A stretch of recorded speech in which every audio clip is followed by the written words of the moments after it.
Hey, good morning, Eastern Oregon, and welcome to this January 16th version of AM Live on EOA, your connection to Eastern Oregon.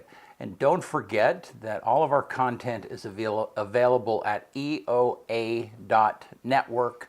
Takes you to a link tree where you can find all of the pages where our content is released, including Spotify, where all of this content ends up as a podcast. Who would have thought that we were going to be like, when we started this, that we would be a part of the podcast realm, but here we are. So here in just a little bit, we are going to have Youth for Christ Executive Director Kevin Rainey will be with us, talking to us about what's going on at the local Youth for Christ. Right. How are you? Morning. Morning. It's first Friday. Busy weekend this weekend, though. Yeah. So it doesn't really count as a Friday or a Thursday or whatever day it is. Yeah, they kind of roll in. They do. Let's let me talk about this real fast before I forget about it. So we talked about the fundraiser that Antlers was doing for Deputy Johnson. So the family and the Sheriff's Department have put together this fundraiser here for Deputy Johnson. It's not until March 15th, but it's an event that'll include a live band, amazing catered tri-tip dinner, drinks, live raffle, and auctions. And it's March 15th, 4 to 10. And Loveland Safe Ride will be there at the end, giving people rides home. It'll be at the White Barn Estate. The tickets are $50 each. They include dinner and the evening. The QR code's right there on the screen right now. You can scan that. It'll take you right to the Ticket Leap events page where you can buy tickets. I'd get them now if you want to go and if you want to support this, because it's not they're gonna sell out quick.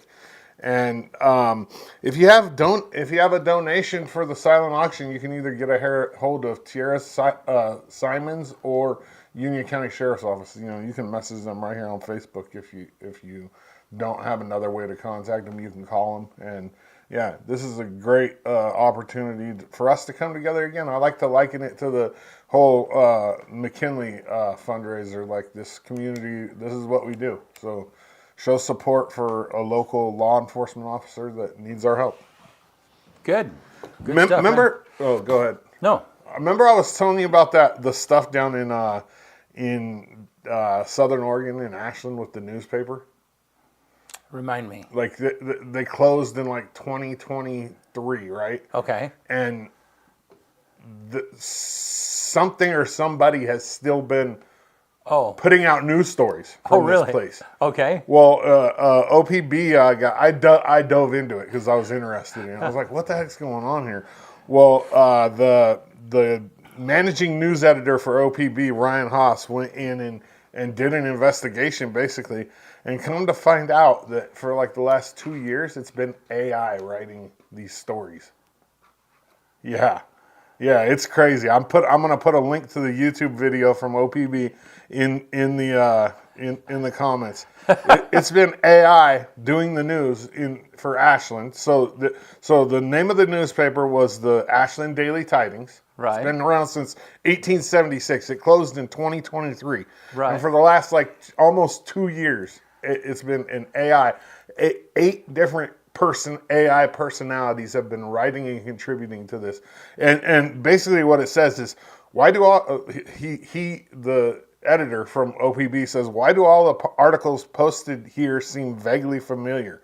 And who are the reporters who's writing them? And he dives in.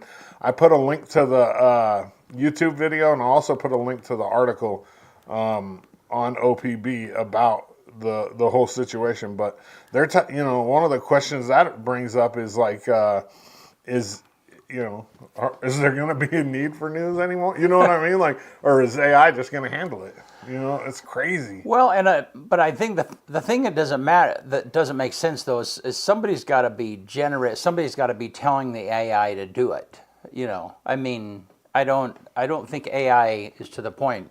I don't know. We'll have to ask Justin that question when he's back. I wouldn't put it past it. Yeah. You know what I mean? Like, in a framing of like, hey, anything, and I don't know how you would word it to AI, but anything newsworthy that you see on the internet, Yeah. rewrite it and put it out. Yeah. And you know what I mean? That's how it's got to be. I don't know. Well, I'm sure there's a human involved somewhere. I don't think like the machine is taking over. You know what I mean? Yeah. But for basically a newspaper that existed for over 100 years No. is being all operated by maybe one person, at the most one person. Well, and that makes sense, So yeah, and if you all did not see Tuesday's story or Tuesday's version of this show, be sure and check it out because Justin Montgomery, who is a local AI expert, came and talked to us about AI and the development of it and how it affects us, and he's going to be back again, not next Thursday. Anyhow, he'll be back for the part 2 in a couple of weeks for that. Yeah. Since then, I got that thing on my phone. Yeah. And been playing with it. Yeah. Got Chat GPT. Mine has a name. Yeah. Stuart. Yeah. Calls me by name and everything. Have a conversation with him. Well, I thought it was very funny. I mean, it was because in the prompt in the show, at the end of the show on Tuesday, you should look at it. At the end of the show, he talks to AI and says, "Hey, will you greet Brent and Dodsey?" And it said your name correctly. I mean, it didn't even hesitate. Which is weird because most of the time people butcher it. Yeah, yeah. I'll bet you it wouldn't spell it right because nobody ever spells it right Yeah. online. Like they either put one D or, it's just my last name with a Y on it. Right. But people will put an E in there or yeah. I wonder if it would spell it right. It got my name right. I mean, Kyle's not an easy, like phonetically. Yeah. Kyle's one of those ones that, like the computer messes up a lot. Like it'll say Kile or, because it's a weird placement of vowels and consonants. And it nailed good morning, Kyle. Yeah. Yeah. Well, interesting. And somebody will have to talk to Justin about this too, because I had read an article recently that if you ask AI to generate a clock that says 3:30, like a traditional clock, that it can't do that very well because all of the samples of clocks out there, like if you have are like around 10:02 or 10:05 or something. I mean, when studio photographers are taking pictures of clocks to sell, there's kind of a standard time that they put, and so Really? it doesn't really have samples. Yeah. Anyhow, I don't know if that's true or not. That's wild. Yeah. Well, I hey, did not know that. you want to do sports? Let's do it. All right.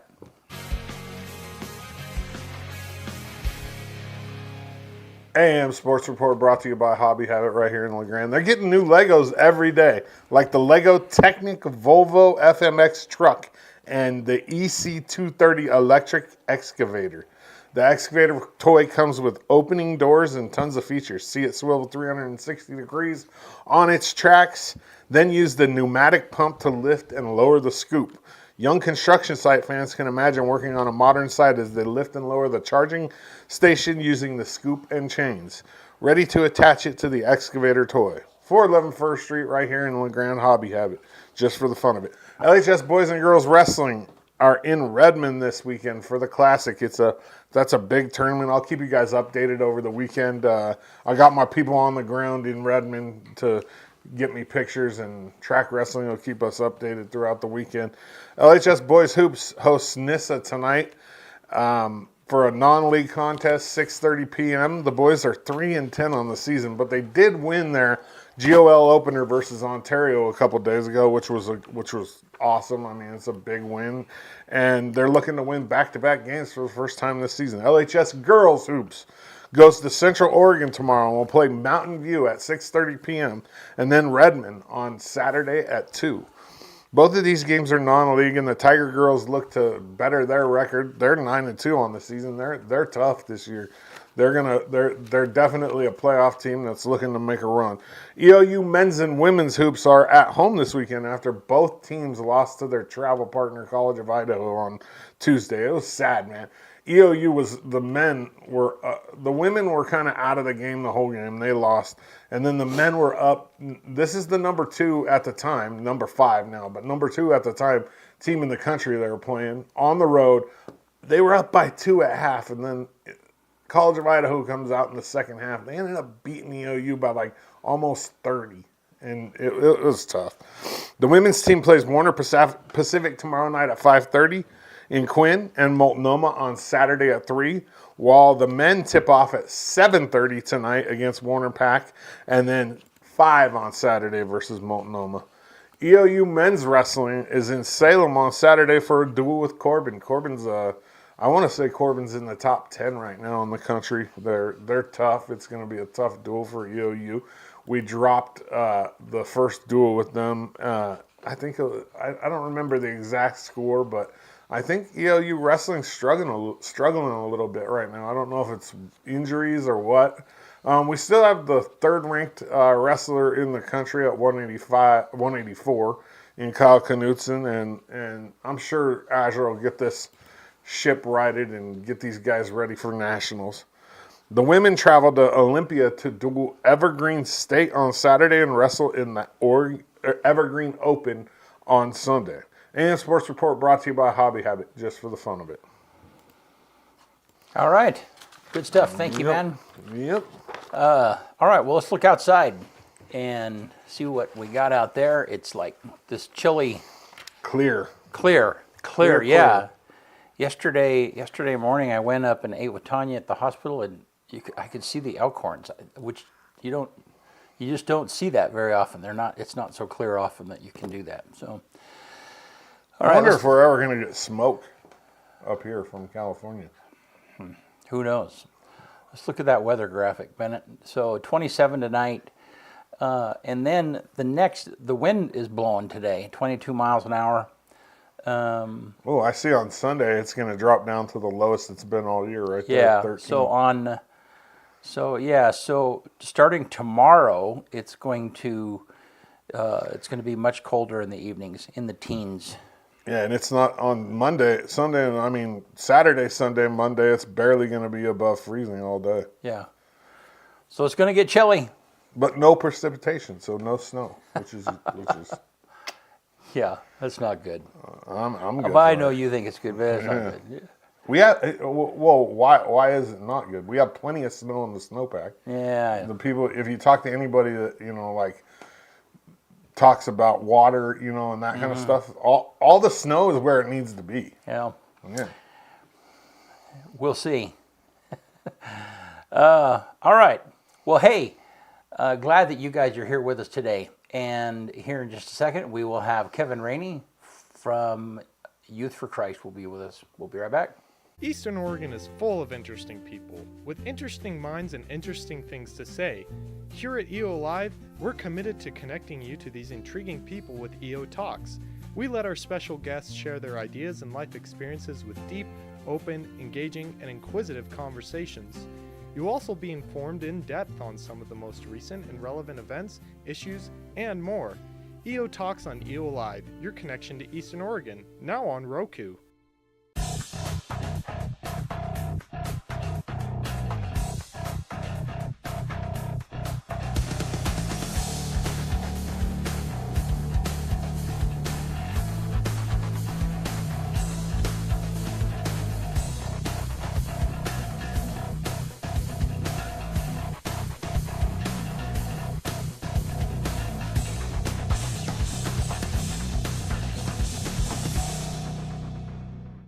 Here in Eastern Oregon, we're blessed to live in such a wonderful area. And though it may seem mild-mannered, there's actually quite a lot that goes on in this area. And apparently, there's 2 dinguses who happen to be here that are actually crazy enough to get up at the crack of dawn to talk about it. Tune into AM Live on EOA with Brent and Dodsey, featuring special guests, weather, sports, news, and more, every Tuesday and Thursday at 8 a.m., only on EOA Live, your connection to Eastern Oregon, now on Roku.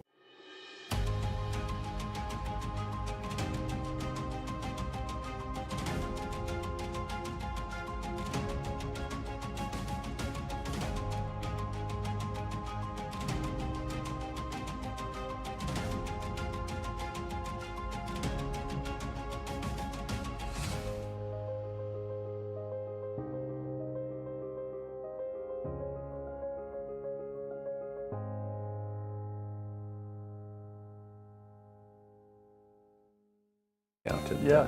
All the goodies you get.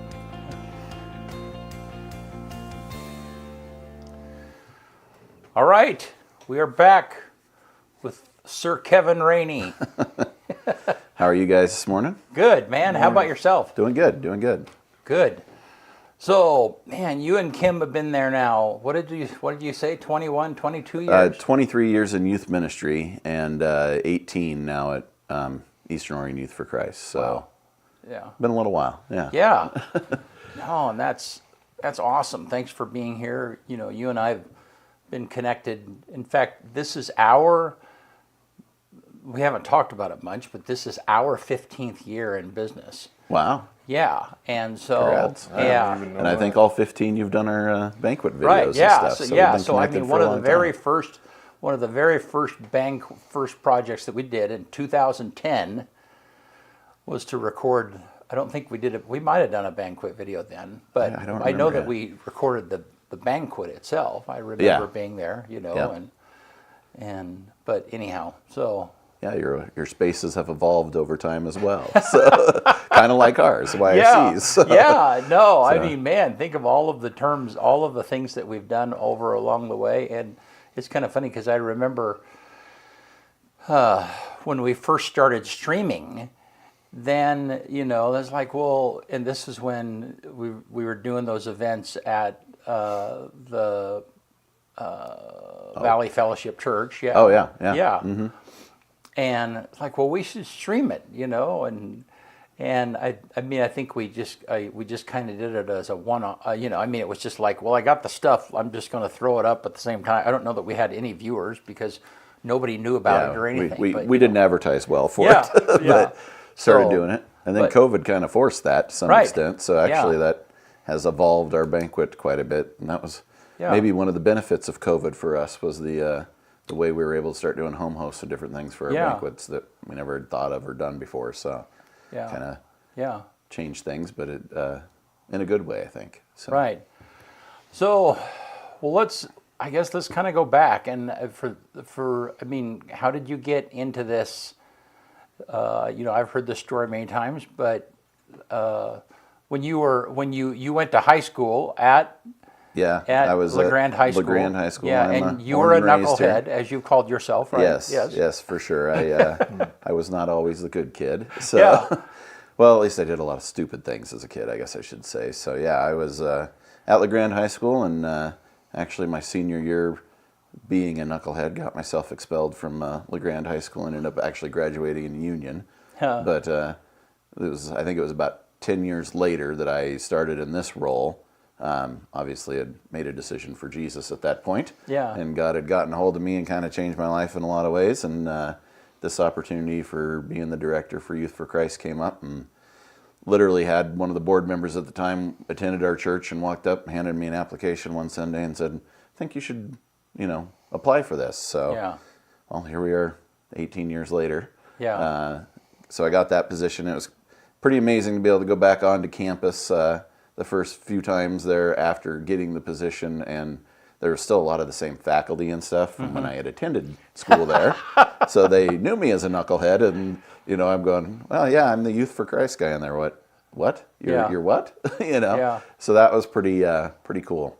Good testimony for God to use that, and you can change any knucklehead, I guess, if Yeah. you're if you know the Lord. So. Yeah, well, and you know, it's kind of funny because so I was pastoring. This was I moved to LeGrand in '97 and was pastoring. And about somewhere in there in the late '90s, the J House, became available for sale. And I remember walking down. The principal at the time was a believer, and I walked down to the corner and I said, somebody needs to own that house. Well, I didn't know it, but there were 3 or 4 people, you know, businessmen or people in the community that put money in and bought that place initially, you know. Yeah. And- yeah. YFC started in '88 here. Okay. But Dan Milkey was the first director, and he was actually, everything was done out of the Koinonia house over by the college originally. Right. K-House, And then, the K House. And then that property came open, and the board members that were on YFC and some of them and Dan really felt like that was a good location, obviously directly across the street from the high school and a block from the middle school. And so they went in, I think it was 92 when they purchased it. Okay. So it was earlier 90s. So we've been there for ever since on that corner of J and 2nd there, and then was able to build the new facility 5 years now. It's been open, which is shocking to me to think it's been that long. Yeah. Has it been 5 years already? It's been 5 years since we opened that thing. So, but yeah, so we went from a little under 1,000 square foot house that we'd knocked down every wall we could to make space for kids and be able to do ministry, and was able to remove that, keep the same property, and then build a 6,000 plus square foot youth center now. So half court gym for kids to play basketball, and we got pool and air hockey and foosball and carpet ball and just lots of activities for kids to be able to do, like for our drop-in center times after schools.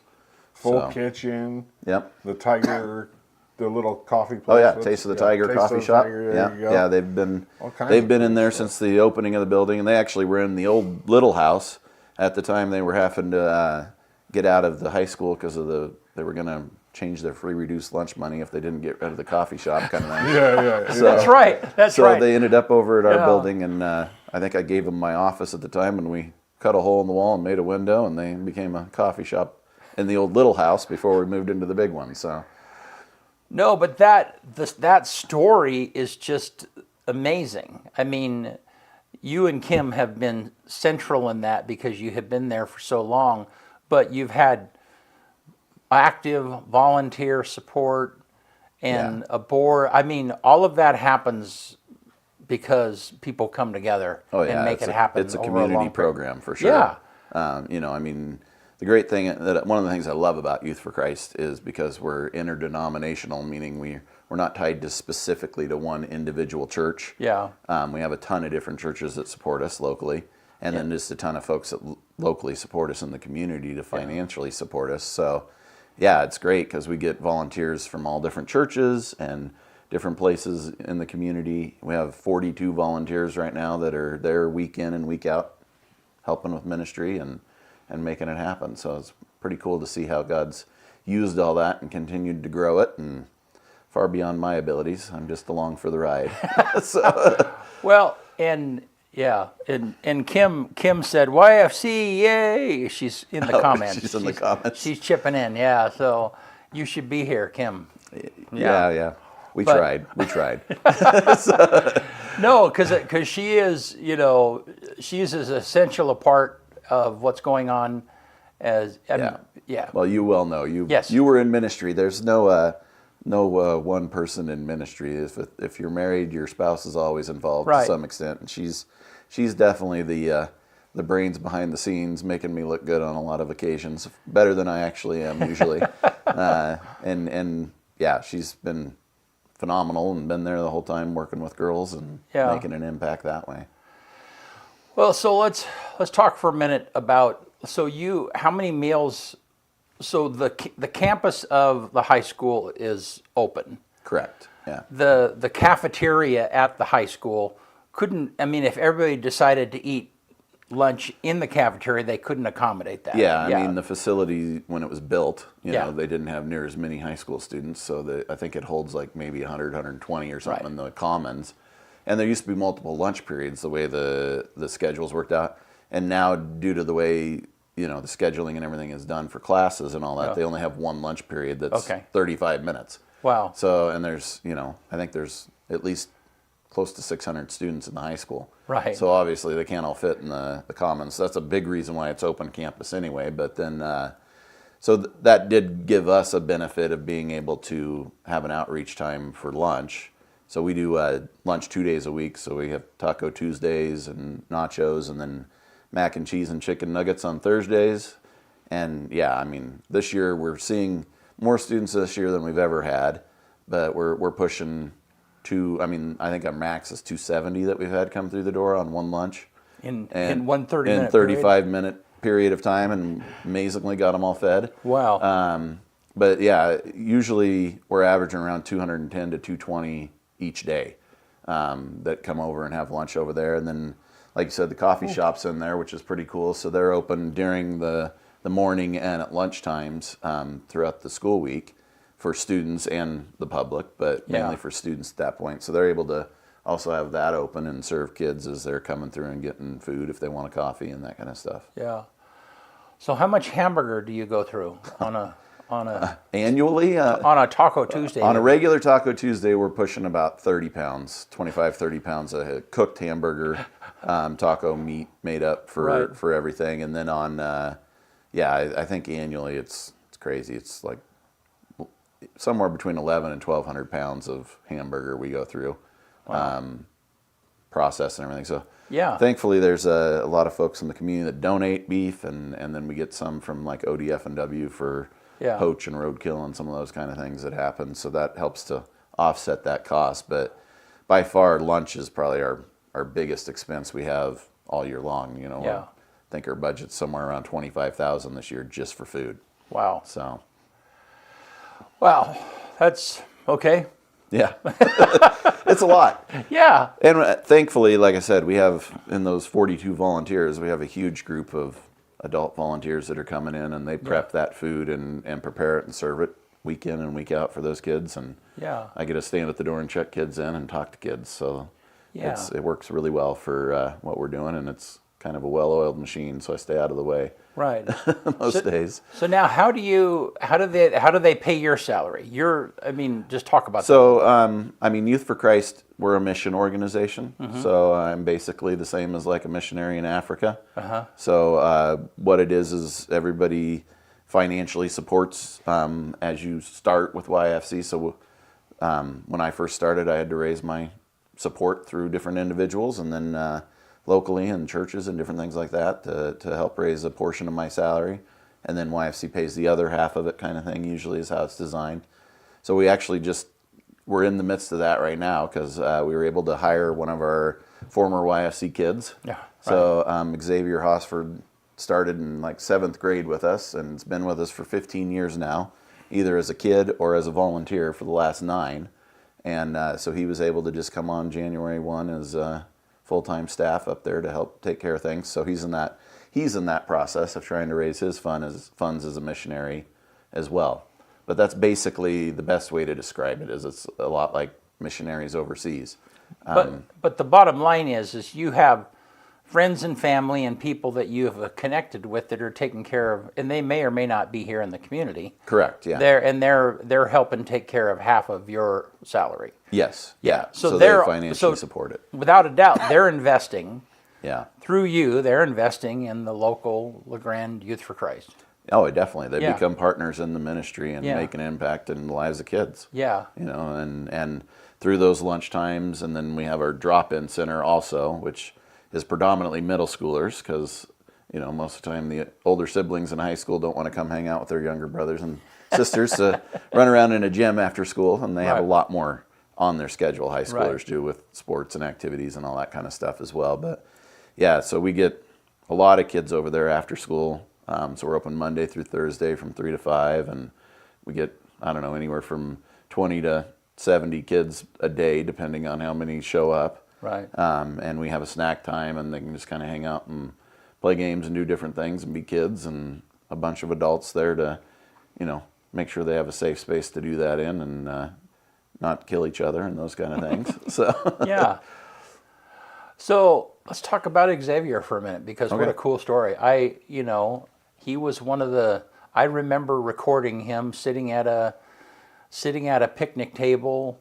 By the skate park. The skate park wasn't very. It was pretty new then. It was pretty new then. Yeah. Back then. And him talking about himself and telling his story, and I think he's tell us a little bit about him, because he's a great example of kids right out of the rough. Yeah, for sure. So Xavier moved here, I think, in his 6th grade year, if I remember right, from like the Boise area. And he'll share this testimony, and so I'm sure share it as well. But he lost his dad when he was like 9 or 10, and that really affected him. So obviously, and it would anybody. Right. So he was actually really pretty angry at God when he first started coming.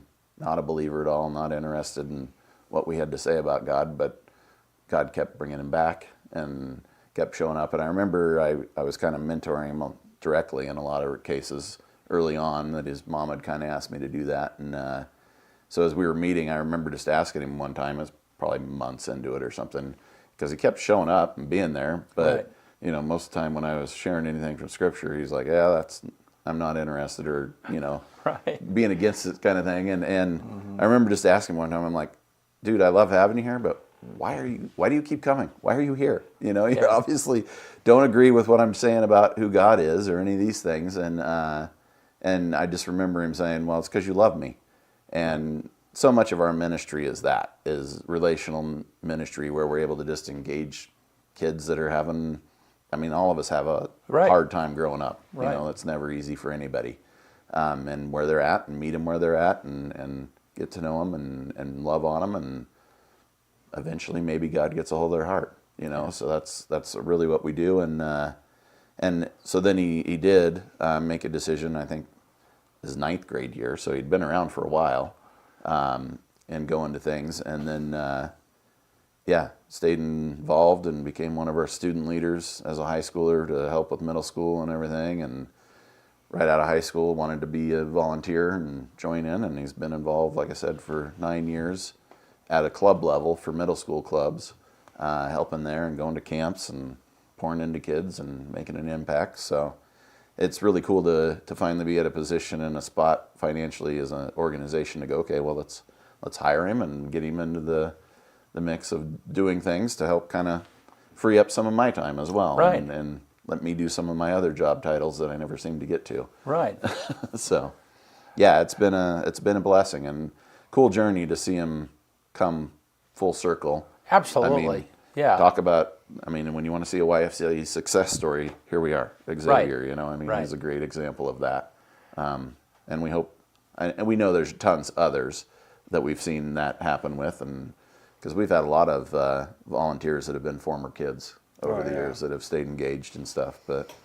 And we have a great volunteer retention. Our volunteers usually, when they get involved, they're with us for 4 to 10 years kind of thing. Wow. Involvement. So depending on how things go, it's usually when they get married and start having kids that we start losing them for a little while. But that seems to happen regularly. Yeah. Well, do you have any volunteers yet? I guess Xavier, it's not been quite long enough for them to have kids yet. Almost. Yeah. Well, he's at a point he could be or having maybe kids. say but kids. Kids that are in YFC. Oh, I have kids now of parents that were in YFC. Yes, definitely at 18 years into this. Yeah. So, and siblings and stuff like that. Right. I've seen tons of those, but I do definitely have kids that we're seeing now that their parents were part of YFC. Right. So they're coming in, and I'm saying the last time, I'm like, what relation are you to this person? And they're like, oh yeah, that's my mom or my dad. And you're like, oh yeah, they used to be a J House kid. Yeah, I know. Yeah. So yeah, it's pretty, mainly with middle schoolers. We do have a few high schoolers. But yeah, that's the danger with sticking around as long as I have. You start seeing the kids of the kids. Right. So yeah, it's kind of like, those high school teachers that were there for years and years and years. And it's like, yeah, I had your dad in my class, or I had you, and you're almost to that point. I'm getting there, yeah. Yeah. So. Okay, well, so then there's also be another development. So talk about the house next door to the J Center. Yeah, the J House. So, well, interestingly enough, we have the neighbor that was living there. Her daughter had been involved in our programs for a lot of years, and her son also when he was in school. So anyway, last June, I think it was, she was looking to move and sell the property, and she kind of approached us and said, hey, I really want to see the ministry end up with this space if possible. So at the time, obviously, we weren't in a position to purchase an extra $230,000 sitting around to buy a house. Well, and let me back up just a little bit. And that is that the new J House building, there's not an inch of we pushed the land that is not taken. There's no yard. There's a little bit of. But we're up to the easements all the way around where we could go. Yeah. So there's no grass space at all any longer, which is an issue. Obviously you got teenage boys and a lot of energy. It's nice to have somewhere outside to go and play and stuff. So what happened is we had a very gracious donors step up and actually purchase the property on our behalf and allowed us to have access actually to that backyard space. So now we have somewhere to play kind of our big messy games that we do and different activities with kids, and just have somewhere for them to be outside as well.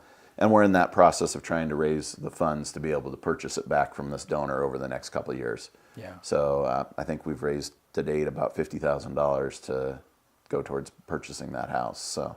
Oh, so they bought the house and just let you use the backyard. Yeah. They didn't buy it and give it to you. Not yet, no. So they didn't buy it in the intention of giving it to us. They bought it, and we're actually renting the front half, the house and front yard space. They are to a renter right now. And then our goal would be that we'll end up having the whole property eventually here and be able to purchase the house as well and maybe use it as ministry housing or places for us to meet with small groups and stuff like that. And eventually, it gives us the opportunity to expand if we want. I don't have any desire to do another building project anytime soon, but it does give us that ability to possibly expand the J House and make it bigger if we need to, or just a lot of different opportunities. So are you guys using the house now?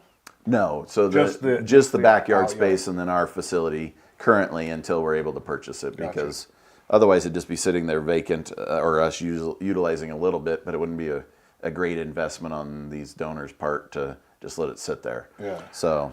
Well, because one of the things that, I was just trying to think, one of the things that you're kind of missing in the new building are smaller, intimate spaces to have conversations, right? Yeah, that's true, because you have a great... We're real intentional on how we built the new building so that it was wide open, so there wasn't hidey holes and that kind of stuff. But other than office space, there's not actually like a small area to meet. Right. So we meet a little bit up on like our mezzanine space if we don't have other kids in there. But if there's people in the facility, that's virtually impossible. So that's where this would be a real benefit, to have kind of a small group area where we can do stuff. We do a program called CORE, which is what Xavier was part of as a student leader. We're doing that again with high school students now. So we have to pick a morning where we can be in the building where there isn't something else happening. Right. But that would allow us to have other freedom of time to figure out when we could do those things, because all high schoolers love to get up at 6:30 in the morning and come to a meeting. So, Right. So I'd probably have a little bit better attendance if it was, in the afternoon or another day of the week or something, or time. So. Well, and there's just some, the new space is awesome, but I wouldn't call it intimate in any manner. No. No, it's not like a living room. It's not like it's not, it doesn't have that warmth at all. And so when you're doing like small groups, and we do those even at club times and stuff, we kind of got to parcel off in different parts of the stairwell and front entry and different places like that we can find a quiet spot to be with kids. Yeah. And it works. But this will definitely give us a lot more freedom to have use of that and know that we can go, okay, well, let's go over there and have a small group discussion in the living room space or whatever. Yeah. Have a Bible study, whatever is, that we're working on at the time. So. Yeah.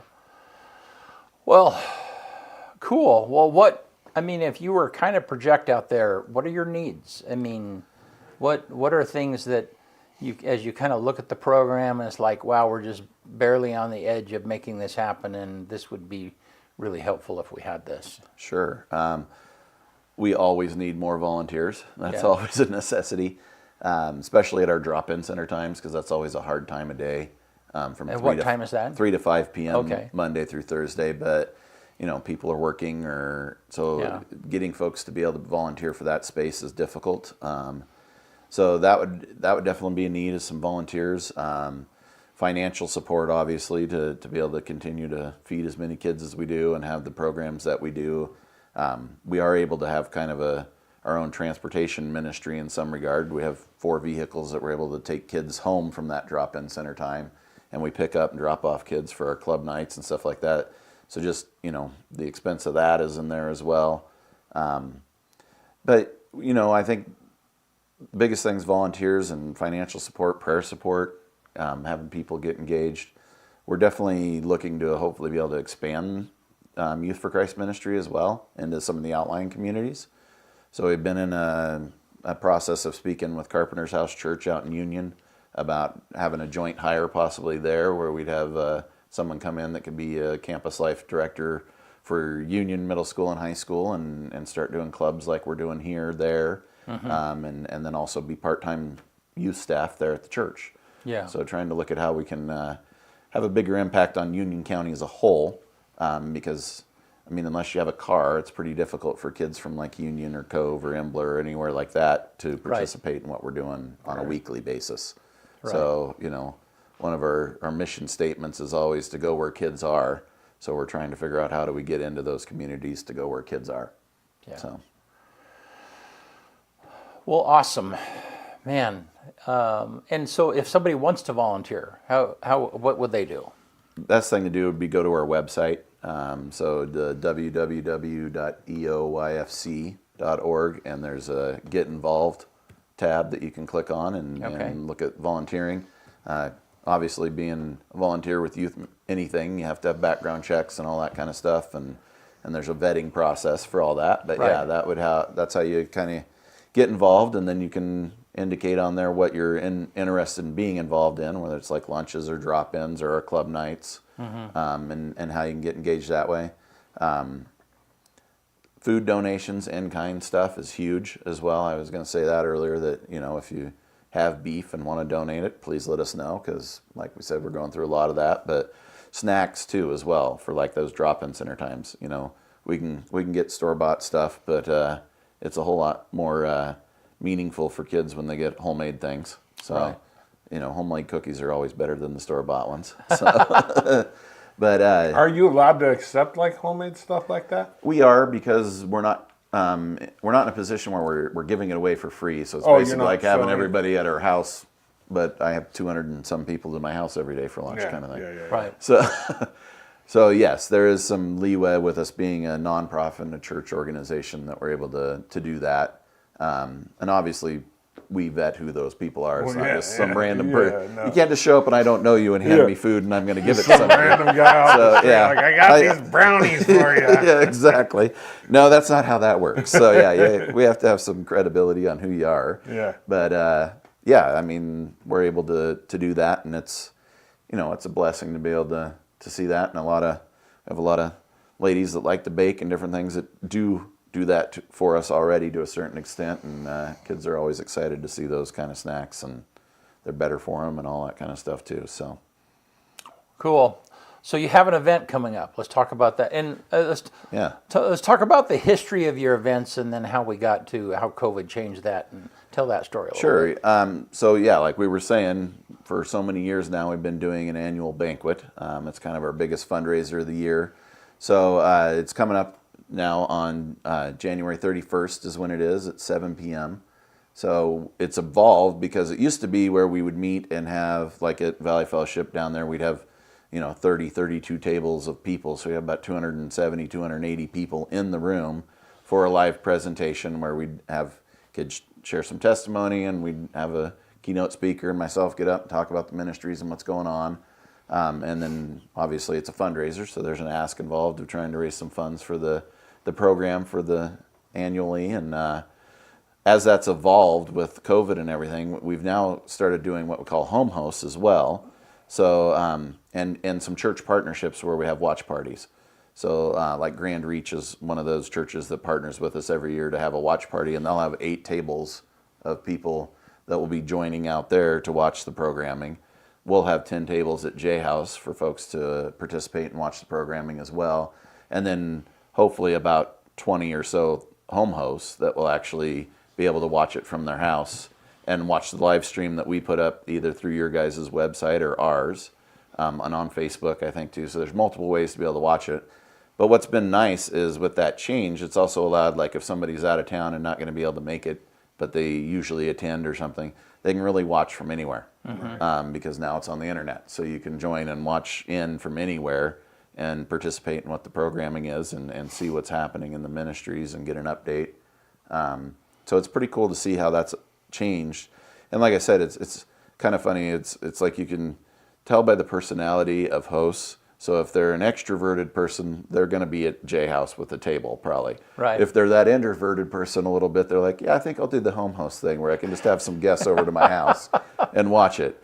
But it's also been nice too for a lot of the folks that are in home host, because I mean, you remember when you have 280 people in a room talking, even just beforehand, it's a busy room and hard to hear, and even for presentation purposes, it was always sometimes hard to hear depending on where you were at in the room. Right. And the great thing with being a home host is you're sitting in your living room watching it on your TV with everybody, and everybody can hear, and you have adjustment of the volume and whatever you need to do. So it did add a lot of freedom for those folks to feel like they could actually really be engaged in what was going on. So it's been a good thing. I've been pleased.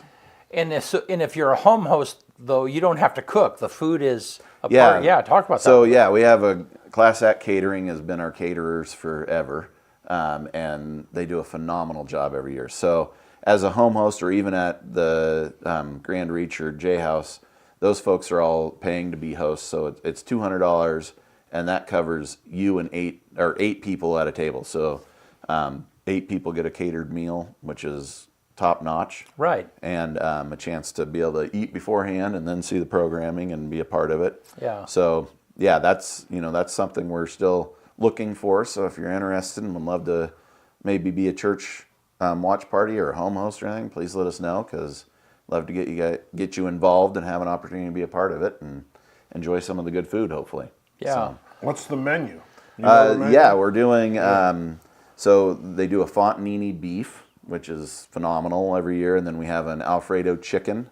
There'll be what they call killer potatoes, which is like potatoes with everything in them that you probably shouldn't have, but they're good for you. I think green beans, they have a roll assortment that they do every year, and honey butter and all sorts of good stuff with that. And then there's a couple different salads. They do like a strawberry, or I think we're doing a pear salad this year, changing it up a little bit.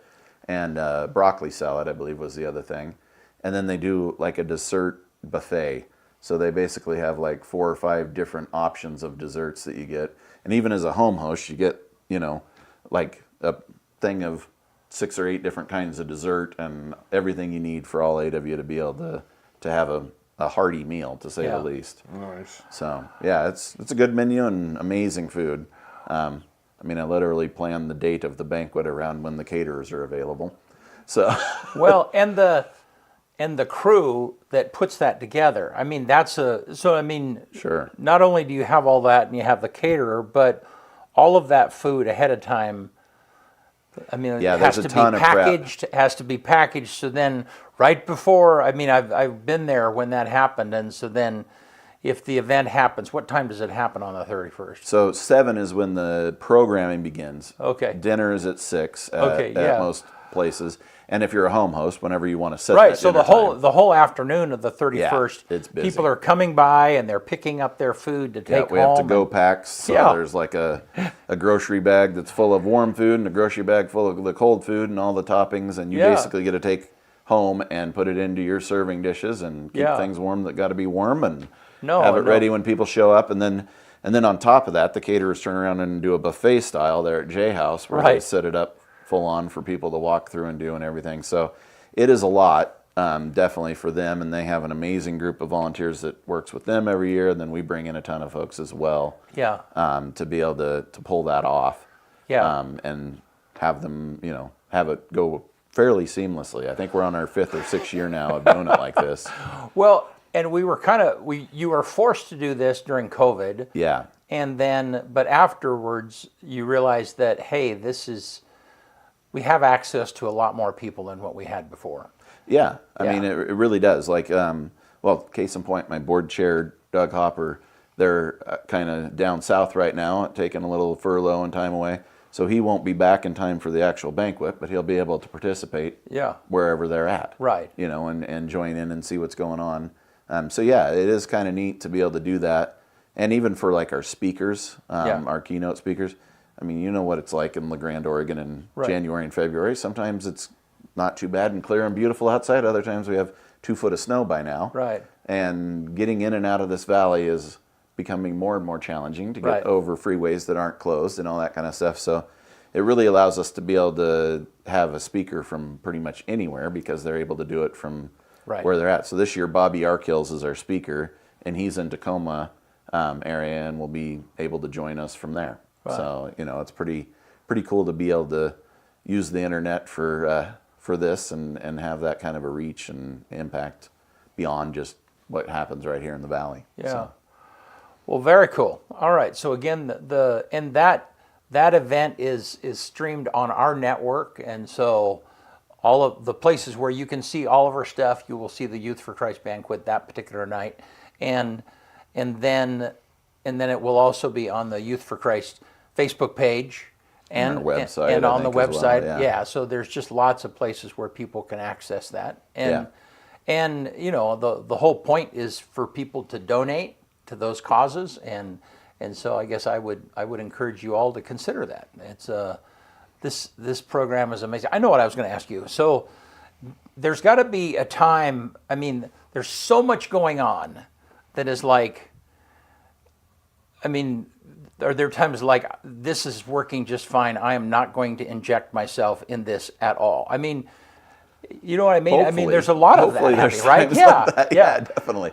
That's kind of the nice thing with the Right. Xavier coming on too, is it's freeing up some time of he can handle the drop-in center time, and I can go have meetings with people that I Right. need to have meetings with, or like this expansion we're trying to do. So, yeah, there are definitely times. I feel like the banquet is one of those things that we've kind of done it well for a lot of years. So it's, if it ain't broke, don't fix it kind of thing. Right. So, continue to do it the way it is. Yeah. And we do always have a fairly lofty goal with our banquet. I mean, we're looking to raise $50,000 Right. For the programming, for the year. So that's a pretty big impact from this community and beyond. And so we're definitely eager and prayerful to see what God's going to do through that. But yeah, it is nice to. That's the benefit, if you've done something for a really long time, Right. you kind of learn the ins and outs and what works well and what doesn't, perhaps. But we're always still learning, Right, but there's a certain amount, and you know this through leadership. There's a certain amount of things of like when a volunteer, and there's a lot of people that don't get this, but volunteers are the most sacred thing that there is. Oh, definitely. Yeah, I mean, they are. Not too long ago, I had this conversation with a paid staff member of a church. It's like, you got to know, the volunteer is more important than you are. Because, yeah, you can be hired or replaced. Yeah. If the volunteer gets upset, they can be gone forever. I mean, and volunteers are the lifeblood of anything you do, and Right, and yeah. their involvement and right, and so, but with that, you have to give that volunteer a certain amount of ownership and freedom to do, and No, and then that's the nice thing is we have really good volunteers that are right, yeah. engaged in doing most of the ministry. Like I said, lunches, I never touch food once, Right. other than to eat it myself after Right, the kids are gone. right. So, but most of the time they're the ones handling all that setup, prep, and cleanup, and serving, and all that. The same thing with drop-in. I mean, they're the ones that are there. Yeah. Day in, day out, pouring into these kids and doing 2-on-1s and appointments with them and know what's going on in their lives. So yeah, I learned a long time ago, and it was actually when Kim and I were trying to volunteer at a church function that we were at, and I think it was some sort of a potluck, and there was a lot of ladies at the church that had just done it for a long time. Yeah. And there wasn't a whole lot for Kim and I to do, so we ended up spending a lot of time standing on the wall. Yeah. And we both looked at each other and went, let's never do this to our volunteers. Right. Let's make sure that they always feel like they have ownership and involvement and they're doing something when they're there. Right. So yeah, there's much of it that if I've asked a volunteer to do something, even like driving or anything like that, sure, I could do that, but that's what I've asked them to do. So why would I take their task away from them? Let them do it, Yeah. and get out of the way. Right. Let them And that's engage. it. That is so important for leadership. Is sometimes it's like, yeah, man, the best thing I can do is just let them do their thing. Yeah, definitely. Yeah. Well, Kevin, thanks so much for being here. And Definitely. Kim, if you're still watching, thank you for what it is that you do. Yeah. And man, I'm proud of you guys, and I use that word weirdly because when somebody says they're anyhow, it does. I won't go into it. But you guys have demonstrated that one of the most important things that a volunteer or that leadership can do is just keep doing it. Yeah, be No, consistent. yeah, nobody, yeah, I mean, nobody's good at it at first. Everybody's just kind of finding their way. Everybody makes mistakes, but people who stay at it a long time learn from their mistakes, and just keep pushing, it's going to get better. Especially with kids. Kids don't like flakiness. I mean, if they, They know right away. Yeah, they how know right involved away. you It's are. like, oh, they're only here for a couple of years and then they're moving on. Yeah. They If can you're sniff phoning that it a mile in, they away. know. Yeah, So, yeah. So for sure. Well, yeah. thank you. Yeah, it's been awesome to be able to partner with you guys as long as we have, and Yeah. see your guys' growth as an organization as well. And Yeah. appreciate you guys for everything you've done for all the banquets and Youth for Christ over the years for helping to promote who we are. Yeah. So, Well, it's really an honor, and I just am very pleased with what you guys do. So, and we support you. So, all right.